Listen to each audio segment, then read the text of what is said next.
doesn't seem to me that the good people of Ghana are getting a fair deal from manufacturers of cement who seems to me to have constituted themselves into a kind of cabal and are shortchanging the good people of Ghana. Why do you think a country with free trade regime would need a regulation to control the pricing of cement? I heard it being bandied about all over the world. The free trade regime, yes, of course. I mean, I guess you would also be reading the Constitution. I mean, the Constitution has got all sorts of rights in there. Human rights, it's human rights. You read it carefully, it tells you may have those rights, but they are not absolute. All the rights are constrained. In the free trade economies, free trade markets, advanced countries like United Kingdom, America, and all those things, no one, no enterprise, no company has a freedom to do whatever they want to do. I mean, I don't see why there should be freedom in Ghana for any particular sector, any company or a group of people to come together to consider themselves into the cabal. There's nothing like absolute free market. It doesn't work like that. There's still the need for consultation. But you seem to give the impression that you didn't need to consult anybody. So consultation, and why do you say that I haven't consulted them? You know, okay, I've consulted enough. I have consulted since about January of this year. Dr. Dawson Amwa, the chairman of the Ghana, I think, Cement Manufacturers Association, Chamber of Ghana Chamber of Manufacturing Association, Dr. Edison. I've been somebody I've known from the times long before I got anywhere near the ministry. Somebody I know very well. Just on my nomination and approval to become the minister, he was the first person who introduced this concept of regulation in the cement industry to me. Many times he came to my chambers, my law firm, to have the discussions with me. So when it became necessary to first put in place the original LI 2480, it was Dr. Dawson Amwa, who actually gave me the original drafts. This is the man who is now going around telling the whole world that I don't do consultation. He actually gave me the draft. That whole thing is his handwriting. It's his handiwork. So what's the point you're making? The point I'm making is that people just go around and start bandying anything that they want, and it becomes a kind of news. It could not be, it's palpably false for any suggestion that I haven't consulted. When we finish with this regulation, it is with this same person that we started discussing the concept of regulating prices. And then ultimately, when I handed this matter over to the committee that is established under the LI that I've just told you about, he became a member of the committee by virtue of he's been the president of the group, the chamber that you talk about. And so I put him in charge together with the chairman of the committee to make sure that this sanitization of the prices that I've talked about becomes a reality. That is Dr. Dawson Amwa. He consistently has been at the forefront of all the attempts. It's surprising you say that because I'm going to... Pretty annoying me. That's the point I'm making. It's surprising because I know about this. And he sent me messages insulting me. I do know this is the document that he assigned it. He assigned this document. Now I found it completely atrocious that a person can do this. This is duplicitous. You cannot do that. This is the person who at any material time was in the forefront of all the matters that I'm talking about. How can he then turn around and send this petition? For the period that I've told you, I've asked the committee to make sure that there's a proper consultation on the question of the pricing. I have variously been told that he has refused to attend meetings or he's attended. Because he's stating here that he was not consulted, and I was just going to read that. I have to, because I've read it and I've responded to it, and there have been other issues attendant on that. You know, so don't, let me give you a very straight advice. In the world that we operate in, don't take one segment of anything. Well, that's why I'm here, and I'm having a conversation with you. He sent me a copy. and they sent me a little bit more insulting stuff, on that. But you also returned his insult. Did I insult him? You What did I say? that he is a PhD holder. You do not think that he has a problem with reading and writing? Exactly. Reading the Constitution. He said that Parliament, they should rebuff me. They shouldn't allow me to lay my ally. What do you mean? You don't tell me how I respond to... listen, don't let temper. Yes, I had to respond the way I thought was appropriate. There is this allegation by your fraternity that I hadn't consulted, I hadn't done this. All right, this is. I'm telling the whole world with evidence that I consulted you. So you're making the point plus a good mixture of insults, dosage of insult that I hadn't consulted you. Come, but I want the cameras to observe your presence so the whole world knows that I've had this consultation with you. They said that they would not appear in the conference room for any discussion if the cameras are going to capture them. That's what happened. I gave them all the opportunity. I explained to them that it wasn't the practice, I wasn't a baby kind of letting them come in there and allow the cameras to sit through for the details of the discussion. I wanted the cameras to at least capture the initial introductions, and then when we go into the details, they will leave, we'll have the confidentiality of the room to discuss whatever matters that we want to discuss. They won't accept it. They want nothing to do with the cameras. What is that they got to have? They want to deal with me in private, or what is there for them to do? So the understanding I'm getting from what you're saying is that there was no discussion at all. But no, because in the end they won't sit down because of the presence of the cameraman. They told me to deal with the cameraman, and thereafter I can deal with them. It didn't make any sense to me. I dealt with the camera people and they dispatched them. One of the primary reasons we've had issues with the prices of cement is because of the CD dollar rate.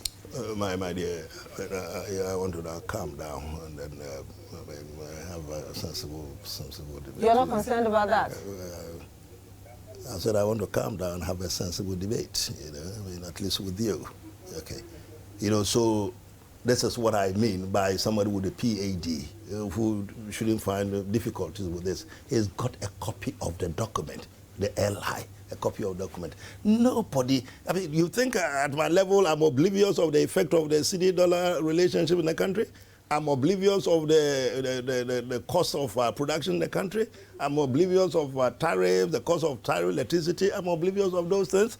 Nobody is suggesting that they do not have issues to do with. If somebody is suggesting that it's only CD and the dollar, that's actually a could. Well, so that's the Minister for Trade and Industry there, Alhaji Kwabena Tahir Hammond. As a matter of fact, last week we spent quite some time with the Cement Manufacturers Association of Ghana on this show. So we're just on the balance of hearing both sides on the matter. We sought audience with the Trade Minister the few days gone by, and my colleague Beatrice Edu sat with him in this interview where he insisted continuously that he has consulted these cement manufacturers and other stakeholders since January. So this element of he been asked to consult, he doesn't agree. He believes that he has done that, and nothing more, nothing less. But then again, is that the real problem? The only issue with this LI? Martin Kpebu is a private legal practitioner. He is leader of one of 3 individual bond groups and the convener of the Kpebu Reloaded demonstration is with us in the studio. Hello, Martin Kpebu. Good morning. Welcome. Thank you, Mr. Okansi. Good to be here, right? This is where the nation watches, right? Indeed. And as usual, let me greet Garmanche. Yes, right. Greeting Garmanche is very important because, look, he's won my respect for life. The way he came into this Sicilia Dapa matter when lots of our senior citizens, etc., were running away from it. So, Garmanche, good morning. Kentucky, Tewia, Teku, Chu, right? Yes, Kentucky, Today you got the name right. Name. Yes. And then Domahini. Yes, let's greet Domahini too. No, Domahini, we haven't had action in a while. Masa, Kenya, Don't worry, it's normal. I mean, not everybody will love you, right? It's natural for your detractors to come up and say you can't speak because you're a judge. But please, these are times that are trying the souls of men. Yes, that's a quote from Thomas Paine's book, right? These are times that are trying the souls of men. So please, we love you for what you do. Just come out of your shell once again and let's keep fighting. Right. Yeah. Thank you. Also joining us is Nelson Eche Roxon Dafiamepo, is the Member of Parliament for the South Dye constituency. He is also a private legal practitioner, and he is a member of a number of committees in this 8th Parliament, Constitutional, Legal and Parliamentary Affairs Committee, also the Public Accounts Committee as well, and a few other committees in this Parliament. Nelson Roxon Dafiamepo is also a private legal practitioner. Good morning. Welcome. Good morning, Okanse, and good morning to Senior. Yeah, morning. Yes, and good morning to my people in Southern, Peki, Kwali, Kpevu. I'm privileged to be here. Indeed, it's good to have you. Also, we have a number of people who will be joining us also in person and virtually. Nano Heninto is former General Secretary of the NPP, and now with the Movement for Change. And he will be joining us in the studio in a bit. And then we'll also have the stakeholders in this industry also having a word with us. As we go on, we'll have a few other persons in the subsequent topics for the morning also joining us to have this all-important conversation this morning. We're also on, we're streaming on YouTube. We're streaming on YouTube at TV3 Ghana on YouTube, and also 3 News on YouTube. So you can also watch us there, but we're live on 3FM 92.7. So I don't intend to spend too much time on this matter. Kpebu, last week when we had this conversation, you were clear in your mind that yes, you sympathize with the minister, you understand the underlying reason for, you know, this LI in the first place. It is not so much about the what, it is the how this is being done. If you listen to the industry players themselves, there is a certain consideration for something of a sort, but they want to know what is in there. They want to know the motive really for this LI, and then also have a say in what goes into the LI. This is what the minister is saying. Since January, I've been doing this consultation that you are saying I haven't done. So what else should I do? Parliament, in fact, this LI was laid with the minority in there, even though some of them disagreed as to why it was even allowed to be laid in the first place. But it has been done. The Speaker also advised that it should be withdrawn. Majority says otherwise. What should be the way forward, or the most important act on the part of the minister now to put this matter to rest? Because already they are saying that if this continues, or if this comes into force, we may experience cement shortages in this country. Wow. Okay, so, you know, there's a saying that where 2 elephants fight is the grass that suffers. Yes, where 2 elephants fight is the grass that suffers. So now the minister has his own bundle of rights and powers as a minister, and then the cement manufacturers also have theirs. So what do we see? If it continues like that, it is us consumers who are going to bear the brunt of their fight. So we will continue to call that, listen, they should get a mediator. Okay, now that it's clear that it appears the 2 sides cannot, you know, engage themselves, then there's a need for a mediator to be able to sit them down.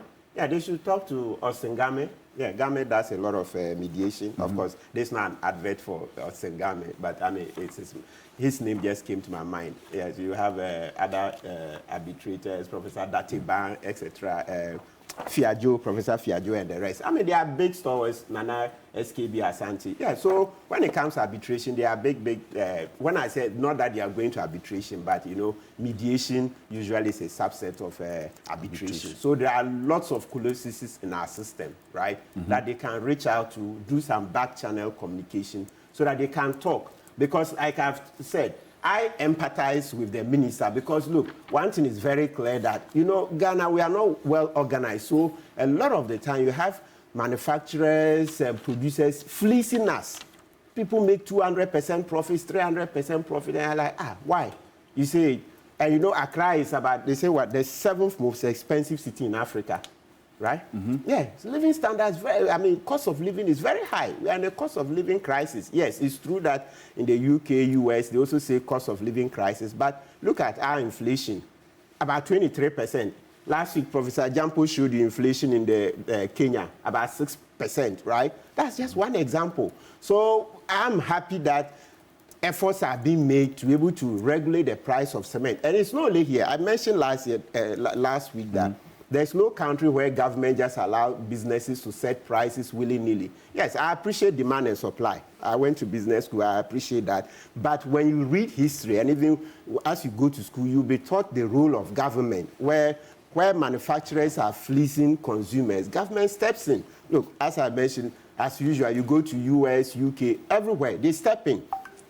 Look, when Trump was leaving, take the US, for example, pharmaceuticals, they were charging too much. So Bill Clinton was on a crusade trying to get them to reduce prices, getting them to reduce prices. That's after he had left office.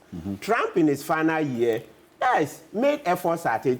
When Joe Biden came, he continued. So eventually they reduced some of the prices. You read Joe Biden's State of the Nation address, you see 2 successive years. Of course, there isn't time to go through them. But as I said, you see Bill Clinton in there in the campaign to get pharmaceutical, big pharma, like they call them, to reduce prices. You see Donald Trump take measures, and then eventually Biden got it through. That's just one example. You read here, the rise and fall of the neoliberal order, right? History of the US. You see so many regulations trying to cut down because, you know, business people, they are motivated by profit. So if you lose guard, they will take pass-through. So yes, I empathize strongly with the minister, but procedure too is very, very, very, very important. So let's have some back channel communication because you don't want these manufacturers to, as it appears there's that threat, to do anything just to punish us, the consumers. Then in that case, it means that, 2 steps forward and then 4 steps backward. Because like I've said, you can have a beautiful law on paper, just like at least we have some modicum of laws in Ghana. But implementation is a different ball game. It's a different kettle of fish. And you know, when it's like that, then it means that, it's talk, no action. Right? Yes, so the key thing is still about a rapprochement. They should engage.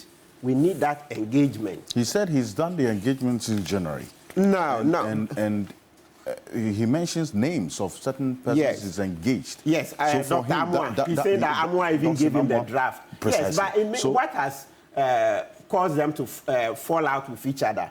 What has caused that falling out? They should look at it. That's what I'm saying. So we need a mediator. Maybe, listen, if those big men I've mentioned, Professor Dateba, Fiajo, Austin Game, etc., Nana Asante, maybe they should offer. Perhaps if Katie Amon will not reach out to them, they should offer. Because sometimes, say we do pro bono cases, yes, people don't access, you know, the level cases, the Kpebu cases. Nobody asked me to take them to the Supreme Court. I saw that there was a problem, and then I took them, and today we are all better for it. So perhaps these big stalwarts in the mediation and arbitration industry, they should reach out to Katie and then reach out to Amwa and put them together. We need that because we can't continue to have them fight. Because me, as soon as I saw that, through this mechanism, we can get the prices cheaper, I'm all for it. I'm all for it. Because every day we come here, we complain about prices of tomatoes,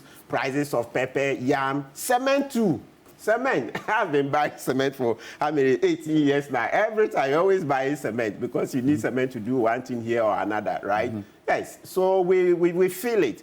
And he who feels it knows it.